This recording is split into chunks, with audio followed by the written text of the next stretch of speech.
क्या चल रहा है? हाँ,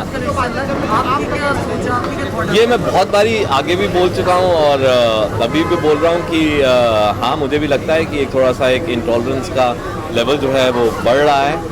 और जब भी ये कुछ बोलता है, जिस किस्म से उनको अटैक किया जाता है, वो ही दिखाता है किस किस्म का इंटॉलरेंस है। कल जो आमिर ने कहा, जिस किस्म का उन पे अटैक हो रहा है कि उनका वो कह रहे हैं कि अगर वो कह रहे हैं इंटॉलरेंट तो उसका मतलब इंडिया छोड़ के कहीं और बाहर चले जाओ। आई थिंक ये बकवास है। वो सिर्फ ये कहने की कोशिश कर रहे हैं कि एक पिछले 7-8 महीने में जो बहुत लोग महसूस कर रहे हैं, एक थोड़ा सा इंटॉलरेंस हो रहा है। और अगर कोई ये कहना चाहता है तो उसका मतलब ये नहीं है कि वो मुल्क छोड़ के जाना चाहता है, वो सिर्फ एक कहने का तरीका होता है। देखिए, इंडिया की कोई बात नहीं कर रहा है, यही आप लोग मिस्टेक कर रहे हैं। जब आमिर कहते हैं कि उन्हें इंटॉलरेंस लग रहा है, वो इंडिया की बात नहीं कर रहे हैं। वो कह रहे हैं कि इस आजकल का माहौल इंटॉलरेंट है। उसका मतलब ये नहीं होता कि हमारा मुल्क इंटॉलरेंट है। मुल्क इंटॉलरेंट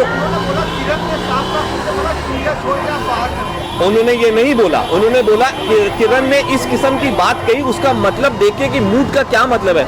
आउट ऑफ कॉन्टेक्स्ट नहीं लेना चाहिए स्टेटमेंट। उन्होंने कहा इतना बुरा हमें लग रहा है, आजकल की माहौल इतना बुरा है कि किरण इस किस्म के सवाल भी कर रही हैं, लेकिन उसका मतलब ये नहीं है कि किरण बोल रही चलो उठ के चले जाएं। वो कह रहे हैं कि इस किस्म के सवाल भी आदमी के दिमाग में उठते हैं और हमारे दिमाग में भी उठते हैं। उसका मतलब ये नहीं कि हम मुल्क छोड़ के चले जाएंगे। कहाँ जाएंगे हम? यही तो है हमारा मुल्क।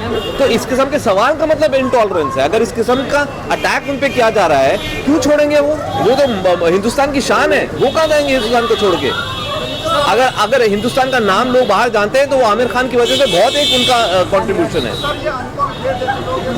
अब अनुपम खेर जी का क्या एजेंडा है मुझे नहीं मालूम, वो क्या किस लिए वो कह रहे हैं, लेकिन मेरा जो पॉइंट ऑफ व्यू है वो मैं आगे रख रहा हूँ। एंड आई टोटली सपोर्ट जो आमिर कह रहे हैं, टोटली सपोर्ट जो शाहरुख ने कहा था। For more news and gossip, don't forget to subscribe to Bollywood Helpline.